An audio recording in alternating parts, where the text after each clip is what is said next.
So what thing is given? So given thing is y1 is equal to 1/2 sine omega t plus root 3/2 cos omega t. Okay, and another thing is y2, which is equal to sine omega t plus cos omega t. So phase difference म्हणजे आपल्याला माहिती आहे what is mean by phase. Phase is समजा असं equation असतं आपलं general, X is equal to A sine okay omega T plus five.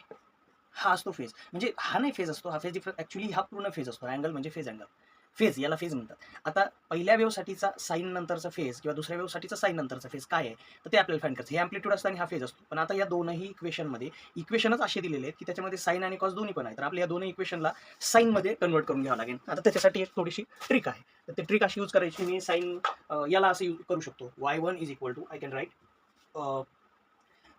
समजा आता इथं 1/2 आहे.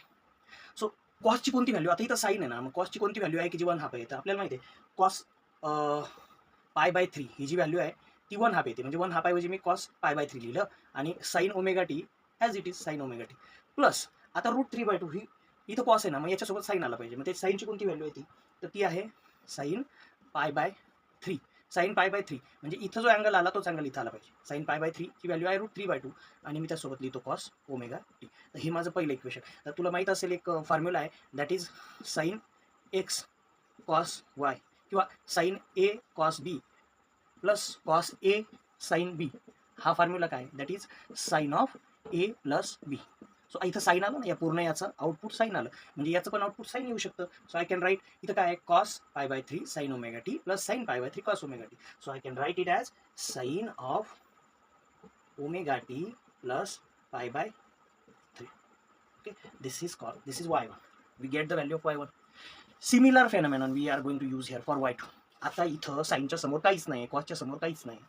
तर मला आता काय करावं लागेल, अशा व्हॅल्यू शोधावं लागेल की म्हणजे इथं साईनसाठी, इथं साईन आहे म्हटलं तर कॉससाठी, थोडक्यात इथं कॉससाठी असा अँगल फाईंड करावा लागेल एक्स आणि इथं साईनसाठी असा अँगल फाईंड करावा लागेल एक्स. तो दोन्हीकडे अँगल सारखंच पाहिजे पण दोघांच्या व्हॅल्यू एकच यायला हवी. तर असं काय करता येईल आपल्याला, असं काय बघता येईल. So if you find that, तुम्ही कॉस 45 आणि साईन 45 हे जर पाहिलं तर हे दोन्ही व्हॅल्यू सारखेच येतात. त्यासाठी ट्रिगोनोमेट्री फार पक्की लागते. So you can understand. मग जर मी इथं लिहिलं साईन 45 प्लस कॉस 45, आता मला इथं साईन 45 आणि कॉस 45 जर लिहायचं असेल म्हणजे साईन 45 म्हणजे साईन π/4 किंवा कॉस 45 म्हणजे कॉस π/4, या दोघांची व्हॅल्यू येते 1/√2. ओके, 1/√2. पण इथं काहीच नाही आहे ना, इथं 1/√2 1/√2 नाही आहे, इथं नुसतं दोघांच्या पुढं 1 आहे. सो मी असं लिहू शकतो ना की y2 that is equal to √2 divided by √2 मग sine omega T. Of course √2/√2 that is 1, इथं 1 येईल प्लस इथं पण लिहू शकतो मी √2/√2 आणि मग इथं काय येईल कॉस ओमेगा टी म्हणजे इथं पण होईल ऑफकोर्स. ओके, म्हणजे मला हे असं तयार करता येऊ शकतं. आता या दोघांमध्ये मी √2 कॉमन काढून घेतो. तो जर कॉमन काढला तर काय येईल, so y2 is equal to √2 जर कॉमन काढला तर इकडे काय येईल 1/2 म्हणजे इकडे बाजूला लिहितो मी किंवा असं लिहितो मी √2 1/√2 sine omega T plus √2 by 1/√2 cos omega T. Okay, so आपल्याला ही व्हॅल्यू मिळाली 1/√2, ही व्हॅल्यू पण मिळाली 1/√2. मी इथं पुट करतो. So for y2 is equal to √2 हा कॉमन घेतो या दोन्ही ठिकाणी, हा इथं आहे आणि इथं पण आहे आणि मी इथं असं लिहू शकतो 1/√2 म्हणजे कॉस π/4 इथं म्हणजे हा 1/√2 म्हणजे कॉस π/4 आणि हा आहे साईन ओमेगा टी प्लस इथं काय √2 तर कॉमन आलेला आहे, इथं पण येईल 1/√2 म्हणजे साईन π/4 ओके आणि कॉस ओमेगा टी. परत एकदा आपला sine A plus sine B म्हणजे cos A sine B plus sine A cos B असा फॉर्म्युला तयार होतो ना. So y2 is equal to √2 काय तयार झालं sine of omega T plus omega T plus π/4. Okay, तर हे दोन इक्वेशनला मी ब्रॅकेट करतो. हा सुद्धा साईनच्या फॉर्मॅटमध्ये तयार झाला आणि हा सुद्धा साईनच्या फॉर्मॅटमध्येच तयार झाला. तर आपल्याला या √2शी काही कर्तव्य नाही. हा √2 म्हणजे झाला ॲम्प्लिट्यूड, इथं ॲम्प्लिट्यूड झालं 1.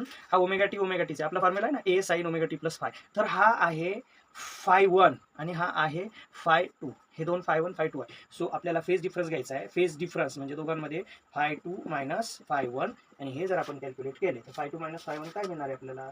You can easily find that formulation. मी असं घेऊ शकतो की π/4 मायनस π/3. ओके. इथं काय येईन क्रॉस मल्टिप्लिकेशनने 3 पाय मायनस 4 पाय. थोडं उलटं घ्यायला पाहिजे होतं, म्हणजे सॉरी फेज डिफरन्स हा आय एम सॉरी इथं गडबड झाली माझी.